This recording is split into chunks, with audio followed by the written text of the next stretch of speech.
Kepres pengambilan sumpah WNI, bagaimana nasib Justin Hapner CS? Skenario hubungan PSSI Sinteyong di tahun terakhir kontrak. Timnas Indonesia versus Palestina di FIFA Matchday tak terkait politik. Erick Thohir buka opsi kumpulkan pemain Timnas Indonesia di satu klub. Nasib kurang mujur menimpa Shane Patinama kena kartu merah.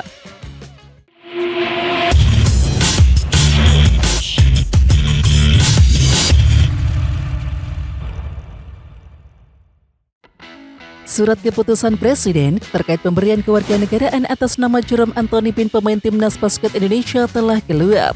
Sementara itu diketahui naturalisasi Justin Hapner, Rafael Struijk, Iver Jenner, dan juga Jerome Anthony Bin disetujui oleh DPR RI dalam rapat paripurna secara bersamaan. Di samping itu, Dito Aryo Tejo belum bisa memastikan apakah kepres itu sudah keluar atau belum. Pria berusia 32 tahun tersebut berjanji akan segera mengecek.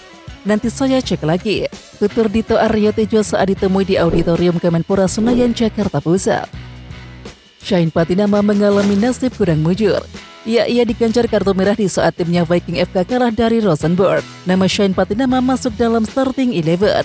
Penampilannya pun cukup impresif. Sementara itu Viking FK mendapatkan nasib apes di mana harus kebobolan pada menit ke-58 lewat Adrian Pereira. Usai gol pertama tersebut ternyata nasib kurang mujur kembali menimpa Viking FK. Dan kini, Shane Patinama harus diganjar kartu kuning kedua pada menit ke-77. Dan hingga menit berakhir Viking FK harus mengakui keunggulan Rosenborg. Ketua Umum PSSI mengatakan pemusatan latihan atau TC jangka panjang masih jadi pendekatan yang paling cocok untuk Timnas Indonesia. Erick Thohir menilai pemain-pemain di Indonesia belum bisa diperlakukan seperti di Eropa. Hal ini berkaitan dengan TC dengan waktu yang singkat jelang tampil di sebuah turnamen. Kita bukan tim Eropa yang dikumpulin 3 hari terus langsung jago. Enggak lah, kita butuh berbulan-bulan latihan bersama karena kulturnya masih seperti itu, ujar Erick Thohir. PSSI dan Sinteyong memasuki masa kritis kontrak tahun terakhir. Terdapat skenario ikatan kerja antara Sinteyong dan PSSI yang dapat terjadi dalam beberapa bulan ke depan. Pertama, membiarkan kontrak Sinteyong habis sesuai jadwal. Kedua, mencopot Sinteyong jauh sebelum kontraknya berakhir. Ketiga, memperpanjang kontrak Sinteyong selama 1 bulan atau sampai berakhirnya Piala Asia. Kemudian yang keempat, memperpanjang kontrak Sinteyong dalam jangka panjang dengan durasi ideal hingga Piala Asia 2027. Skenario ini membuat Sinteyong bakal melakoni 1 periode lagi bersama Timnas Indonesia. Kontrak anyar Sinteyong bakal memuat ketentuan berbeda dibanding kontrak yang lama. Demikian bocoran dari Erick Thohir. Saya rasa Sin kerjanya baik, tetapi saya akan meminta lebih, tegas Erick Thohir. Permintaan lebih dari Erick Thohir bisa jadi adalah membawa Indonesia sejauh mungkin di kualifikasi Piala Dunia 2026. Namun PSSI terlebih dahulu harus memastikan Sinteyong membubuhkan hitam di atas putih untuk kontrak anyar. Setelah menjajal Curaçao dan juga Burundi dalam 2 kesempatan FIFA Matchday terakhir, tim Merah Putih direncanakan bakal bertemu Palestina dalam laga internasional berikutnya. Kepastian tim Merah Putih menghadapi Palestina sudah diumumkan PSSI sejak bulan lalu. Erick Thohir menyatakan persoalan di atas lapangan hijau tak serta-merta ditarik ke ajang politik.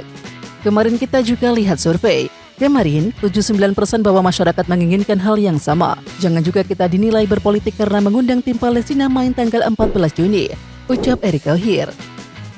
Semula Timnas Indonesia U22 berkekuatan 36 pemain.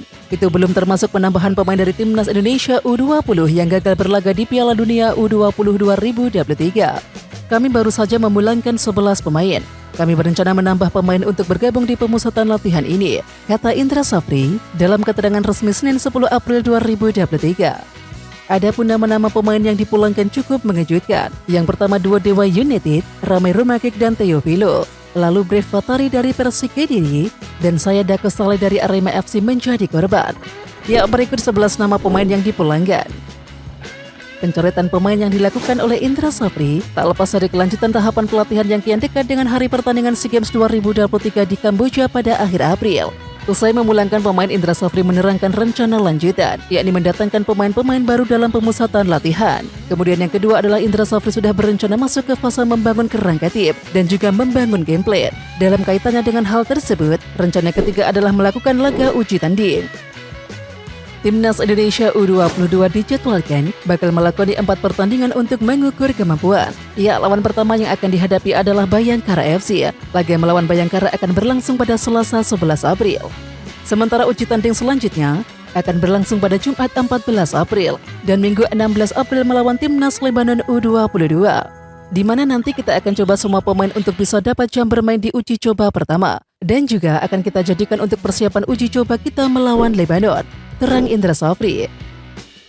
Ketua Umum PSSI Erick Thohir menilai SEA Games 2023 seperti rezeki bagi Indonesia yang memiliki skuad tangguh berisi pemain-pemain yang pernah berlatih di Eropa. Tim U20 ini pernah di-training ke Kroasia, dikirim Pak Zainuddin Amali. Ini tim bagus. Dan kebetulan Kamboja membuat aturan U22, jadi ini rezeki anak soleh, ucap Erick Thohir. Kemarin di drawing, grupnya alhamdulillah baik dan bukan grup neraka. Artinya harapan itu ada. Tapi kembali lagi, mental. Siap enggak pemain kita? Siap enggak ditargetkan? Kata Erick Thohir menambahkan sekaligus menyinggung agenda uji tanding. Jadwal pertandingan uji coba pertama Timnas Indonesia U22 versus Lebanon akan berlangsung pada Jumat 14 April. Pertandingan ini akan disiarkan langsung di ANTV mulai pukul 20.30 waktu Indonesia Barat. Kemudian jadwal Timnas Indonesia U22 versus Lebanon di leg kedua akan berlangsung pada Minggu 16 April mendatang. Ya, sebelum menghadapi Lebanon, Timnas Indonesia U22 juga dijadwalkan melakoni uji coba. Ya, rangkaian uji coba ini dilakoni Timnas Indonesia U22 sebagai bagian persiapan menuju SEA Games 2023 di Kamboja. Membicarakan program jangka panjang, Erick Thohir mengakui bahwa PSSI ingin punya program pembentukan tim nasional yang tertata dengan baik. Kita serius dan siap membuat tim jangka panjang. Tim SEA Games ini juga punya sejarah dengan tim U20. Kalau kita ingat, tim ini yang disiapkan untuk kejuaraan U20 sebelumnya tapi terkendala COVID, ujar Erick Thohir di gedung Transmedia. Sementara itu, Erick Thohir menyatakan usulan ini masih perlu pembahasan lebih lanjut, sehingga tidak menimbulkan dampak-dampak yang tidak diinginkan. Erick Thohir rupanya juga mengutarakan mimpi besar tampil di Piala Dunia pada tahun 2038. Kemarin presentasi yang saya sampaikan ke FIFA ketika itu punya cita-cita 2038 bermain di Piala Dunia sebagai bukan tuan rumah, kata Erick Thohir. Dan untuk mewujudkannya, Erick Thohir rupanya sudah memiliki rencana. Ya, salah satu yang paling utama adalah terkait pembinaan usia dini mulai dari usia 8 tahun. Yang selama ini mungkin 12, 14 tidak bisa. Kalau mau 38 main di Piala Dunia, ya sejak U9 tahun kita harus punya kompetisi, ujarnya. Menpora Dito Aryo Tejo pesimis soal peluang Indonesia menjadi tuan rumah Piala Dunia U17 2023 setelah berkomunikasi langsung dengan PSSI. Saya juga nanya, tapi kayaknya berat ya. Itu juga kita harus melihat dampak untung dan ruginya. Yang penting, kita akan cari jalan terbaik, kata Dito Aryo Tejo di gedung Kemenpora Jakarta. Ya, untuk menanyakan kepastiannya, Dito Aryo Tejo dalam waktu dekat ini akan mengundang PSSI. Ia akan menanyakan terkait situasi terkini sepak bola Indonesia. Ketua Umum PSSI Erick Thohir memastikan FIFA belum menunjuk Indonesia untuk menggantikan Peru menjadi tuan rumah Piala Dunia U17 2023. Belum, sampai sekarang belum. Saya pastikan ini belum. Statement saya berdasarkan statement FIFA, ucap Erick Thohir. Sementara itu, Erick Thohir melanjutkan, sebagai konfederasi sepak bola dunia, FIFA punya peraturan sendiri agar event mereka bisa sukses. Ya, sementara FIFA baru saja membatalkan Indonesia menjadi tuan rumah Piala Dunia U20 2023. AFC resmi mengumumkan Indonesia mendapatkan 3 slot untuk kompetisi Asia 2023-2024, yakni Playoff Liga Champion Asia, fase penyisihan grup Piala AFC, dan Playoff Piala AFC. Ya, sementara itu Ferry menjelaskan peserta Playoff Liga Champion Asia diwakili pemenang juara Liga 1 2021-2022 yakni Bali United, melawan juara Liga 1 2022-2023 PSC Makassar. Tim yang kalah dari playoff statusnya langsung hadir di AFC Cup babak penyisihan grup, kata Ferry. Sementara itu, khusus untuk slot ketiga fase playoff Piala AFC akan diserahkan kepada klub peringkat kedua Liga 1 2022-2023. Dengan demikian, untuk posisi tersebut tidak dilakukan pertandingan playoff lagi. Timnas Indonesia U22 akan menghadapi laga uji coba melawan Lebanon U22. Salah satu pemain yakni Bagas Kava memiliki janji untuk Timnas Indonesia U22. Ya, Bagas Kava pun berjanji untuk bisa tampil maksimal demi Timnas Indonesia U22. Ia sudah mendapatkan materi latihan dari Coach Indra Safri. Ia juga sebisa mungkin bisa menerapkan semua materi yang telah didapatkan selama TC Timnas Indonesia U22. Kita sebisa mungkin bisa menerapkan dengan baik apa yang jadi tugas. Pemain juga sebisa mungkin bisa memberikan yang terbaik juga, bungkas Bagas Kava. Rekan setim anyar di Jeonnam pun mengetahui reputasi Asnawi sebagai bek sayap lincah dengan banyak atribut ofensif. Striker muda Jeonnam Draken Hanam bahkan terang-terangan meminta Asnawi Mangkualam untuk mengirimkan 5 assist pada musim ini. "Asnawi, saya suka kamu," ucap Hanam pada Februari. "Titip 5 assist ya buat aku tahun ini," pintanya. Ya, sementara itu striker Jeonnam Draken sudah mendapatkan apa yang diinginkan dari Asnawi Mangkualam, yakni 2 dari 5 assist sudah dikirimkan. Park Hang-seo memang berstatus menganggur.